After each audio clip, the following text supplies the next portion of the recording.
That's the end of the old hag. The voice was unmistakably Sheila's. It was still dark outside, 4 a.m. What could Sheila be doing in the bathroom at such an early hour? She must be talking about me when she says old hag. Terrified, I quickly returned to bed. It was a good thing I woke up just then. Otherwise, I would have fallen into Sheila's trap. I never thought Sheila would go that far. I think realizing her plan was where her luck ran out. I'm Amelia Weston, 65 years old. I live a peaceful life with my husband Randy, who retired last year. Technically, our 32-year-old son, Michael, also lives with us, but he seems busy with work and play. He's hardly ever home, just comes back to sleep. It's worrisome that he hasn't experienced doing household chores even in his 30s, so I've suggested he move out on his own a few times, but he refused, saying, "Why? I only sleep here. It's a waste to pay rent." Michael, always out having fun. You were so much more responsible at his age. I complained to Randy, who just chuckled. Well, having many friends is a good thing. I suppose, but with this pace, marriage seems far off for him. Randy agreed, and we both laughed. However, by the end of that year, Michael introduced us to a woman saying he wanted to marry her. If he's made up his mind, we wouldn't object. After meeting her, the two quickly got married. Sheila, is 10 years younger than Michael, only 22. I was shocked by her age when Michael told us. At first, I thought she looked like a small animal. Short stature, big eyes, and quite adorable. More importantly, the love she showed while talking to Michael was evident. It seemed like she was the one pushing for the marriage. Michael is so lucky to be loved so much by Sheila. Our son being deeply loved by his partner is the best thing for a parent. I meant it in a good way, but Sheila glared at me. Amelia, stop making snide remarks. What? I've thought this for a while, but you are excessively caring towards Michael, overbearing even. Really? I never meant to be overbearing. Actually, when Michael was out and about, I just told him, don't bother others. Other than that, I left him be. I did ask for updates about dinner plans, but didn't interfere in his other activities, nor did I frequently contact him. Yet Sheila says I cared too much. He's your only son, and I get that he's precious to you, but once he's married to me, he became part of my family. I'm the one closest to him now. Well, that's comforting. I had heard from Michael beforehand that she was quite possessive, but I never imagined she would be jealous of me, his mother. I guess she really loves Michael. He might have married someone a bit peculiar, but she's a good person. I reassured myself, thinking, they're newlyweds, they'll settle down in time. Randy and I even laughed it off, thinking it was sweet. However, even after a year, then 2, Sheila never let her guard down. At dinner, she always sat next to Michael, and she never left his side, not even for a second when they were out. It must be hard for Michael. I wonder what will happen when they have kids. Randy and I were genuinely concerned. 3 years after Michael and Sheila got married, Randy passed away. He went so suddenly, even in his 60s. It was incredibly lonely, but friends and neighbors often checked in on me. Thanks to them, I recovered faster than I expected. Concerned about me living alone in the big house, Michael started visiting more often. But it was only about 3 times a year. I don't think that's too often. But someone wasn't amused by this. Sheila. I get that you're lonely since Randy's gone, but don't drag us into it. I never once asked him to come. It's great when he visits, but I've never forced him. I told Sheila just that. What? Stop playing the victim, acting all lonely on purpose. Aren't you ashamed to be so dependent on your son at your age? Dependent? And don't you even think about moving in with us. You'll disrupt our newlywed life. I couldn't keep quiet after hearing this. When Sheila went to take a shower, I called Michael aside. Could you please talk to Sheila? It hurts to always be painted as the bad guy. The bad guy? You don't know? When I relayed everything Sheila told me, Michael was genuinely shocked. Did Sheila really do that? Yes, she did. I get tired too, and I don't want things to get awkward between you two. You both should head back to your home soon. Michael paused for a moment, then replied, All right, we'll leave in another 2 or 3 days. Considering Sheila's attitude towards me, I wish they would leave today, but I accepted and replied, Okay, I understand. That evening at dinner, Michael made a shocking suggestion. Mom, why don't you move closer to us? What? We had just talked about this. What was Michael thinking? Seeing me flustered, Michael began to explain. You're still active and strong now, but you're not getting any younger, Mom. I worry about you living alone. Michael. I felt Sheila's glaring eyes on me, but I chose to ignore them. Thank you. I appreciate the sentiment, but I can't leave this house. It holds memories of my time with Randy. Besides, I have plenty of people who can help if I need it. Michael seemed a bit unsatisfied with my response. I get where you're coming from, Mom. I'll think about it some more. You should too. Yes, thank you. Touched by Michael's unexpected concern, I drifted off to sleep that night. The next morning, I woke up and saw that it was only 4 a.m. It was still pitch dark outside. I got out of bed to use the restroom. Huh? While walking down the hallway, I heard a noise. What could it be at this hour? Curious and a bit cautious, I followed the sound. It was coming from the bathroom. Peeking gently into the bathroom, I saw a silhouette and a light of a mobile phone in the darkness. Then I heard a faint voice saying, "This is the end of the old hag." That mocking laughter was unmistakably Sheila's. What could she be doing in the bathroom at this hour? She must have been referring to me as the old hag. Scared, I quickly returned to my room and got into bed. 2 hours later at 6 a.m., driven by curiosity, I went back to the bathroom and then bumped into Sheila. "Oh, Emily! Good morning!" "Good morning. You're up early." She usually wouldn't rise until breakfast was ready. Noticing my suspicion, Sheila gave a breezy laugh. "I'm leaving tomorrow, so I thought I'd clean the place today as a thank you for letting me stay." "Thanks, but you really don't have to." "No, it's the least I can do. Oh, please don't go into the bathroom now. I'm cleaning it." Feeling the pressure from Sheila's assertiveness, I just nodded. For the entire day, I was kept away from the bathroom on Sheila's orders. After dinner, while tidying up, Sheila quietly approached. "Emily, I'll take it from here. You can go take a shower." But why? She had never offered to help before, and now this? It puzzled me more than pleased. "Just relax. How about soaking in the bathtub? I've prepared it for you," Sheila said with a broad grin. Michael even chimed in. "Wow, Sheila's being so kind," and laughed.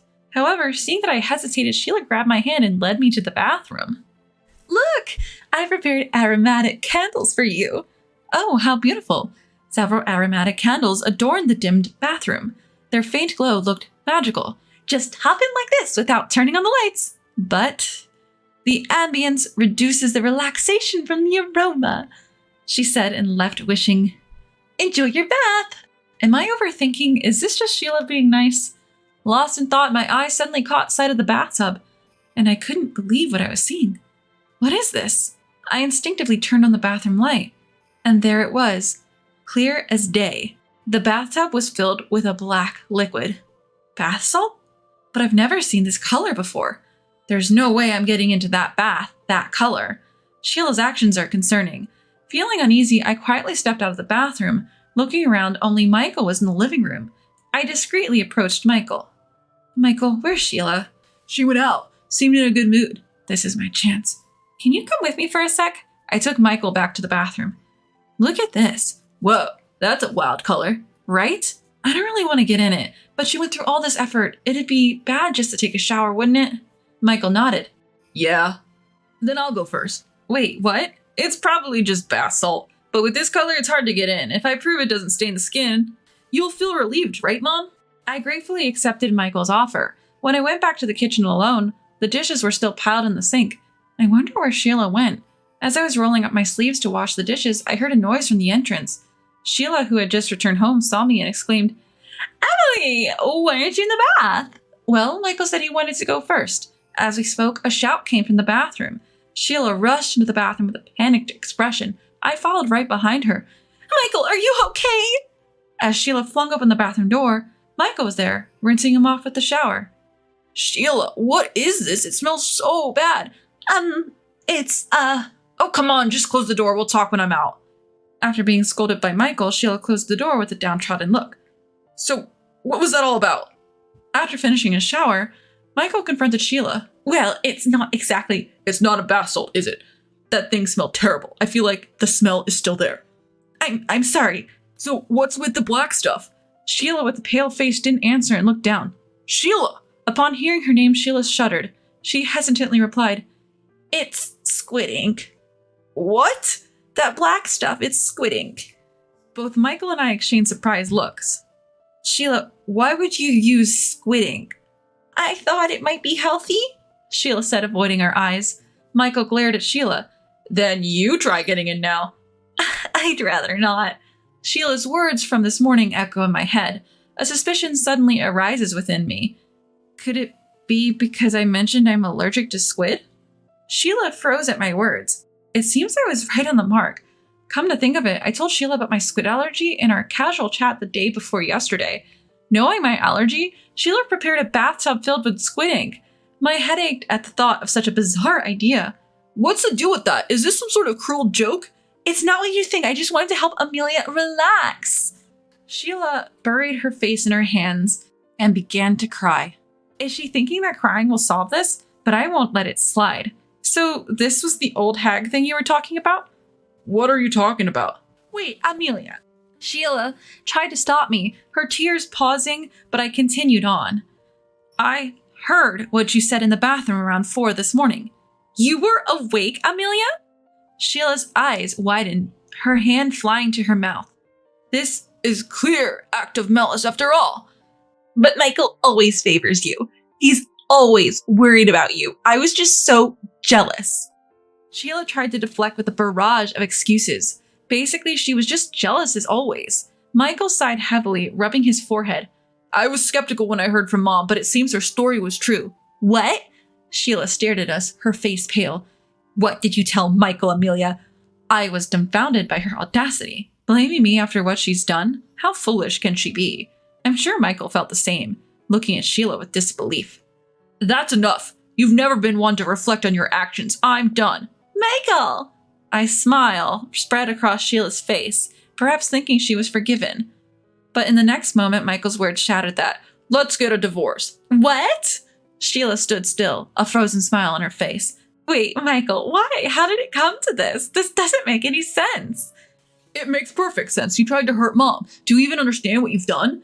Sheila paused for a moment, but soon spoke up. But in the end, Amelia didn't go in. It was just an attempt, so I'm innocent. Michael shook his head at Sheila's protest. Do you really think it's that simple? It was only an attempt because Mom noticed, and I hate people who scheme behind the scenes. That's cruel. Sheila rushed over to Michael and clutched at his shirt, but he quickly pushed her away. So you're choosing Amelia over me? I wish she'd stop playing the victim. Seeing Michael not responding, clearly annoyed, I spoke up. I can't stand to watch this, Sheila. Sheila glared sharply at me. Did Michael ever compare us? Did he even ever belittle me in comparison to you in cooking or household chores? Well, no. At least from Michael, I've only ever heard good things about you. He must have truly cared for you. Sheila glanced at Michael, who nodded without looking up. Yes, I never once saw you as a replacement for Mom, and I never compared. I genuinely liked you, Sheila. But it's over now. Trying to hurt Mom with lies? It's just malicious. It could have been disastrous, Michael said with finality. Sheila's face turned bright red as she trembled with anger. How could you both accuse me like this? It's unfair. It seemed like talking to her was pointless. We decided to call Sheila's parents and ask them to come and pick her up. When they arrived, she was still yelling, This isn't over! But they took her away, almost dragging her. Later, a meeting was held with Sheila's parents present. Luckily, they were reasonable people. After we explained the situation, they looked pale and apologized profusely. Yet they seemed overly indulgent with their daughter and pleaded in unison, Please don't divorce her! Apparently, Sheila was deeply infatuated with Michael, and they were worried about what she might do if they split. We promise, we'll ensure this doesn't happen again. Sheila remained silent, looking down. I could tell that Sheila genuinely liked Michael. Perhaps that's why she acted out of jealousy towards me. A little resentment is one thing, but after this incident, I can't just forgive and forget. I'm a parent too. I understand how you both feel, but did you really listen? One wrong move and I might not be here now. Sheila's parents looked up and gave a wry smile. That's a bit exaggerated. We admit our daughter did something foolish, but it wasn't that severe. Allergies are not a joke. It's not just a prank. Sheila knew about my allergy and still acted out. She probably did it because she was upset I might live near Michael. When I looked at Sheila, our eyes met. She quickly looked away. She knew exactly what would have happened if I had gotten into that bathtub. I feel the same as my mother. I can't go back to how things were with Sheila. I'll always be reminded of this incident, Michael said, looking at Sheila. I'd rather break up now before I get more disappointed in her. Sheila burst into tears again. Give me a chance. We might be able to work things out. It's impossible. What if we have kids and you get jealous of them? The mere thought terrifies me. Michael apologized deeply to Sheila's parents. Please, divorce. Sheila's parents seemed taken aback, but they probably realized reconciliation was impossible after seeing our firm stance. They began to persuade their daughter. Still, Sheila refused to accept the divorce. If you go that far, I'll demand a larger settlement. Are you ready to pay a huge amount? Stop it! Sheila, just give up.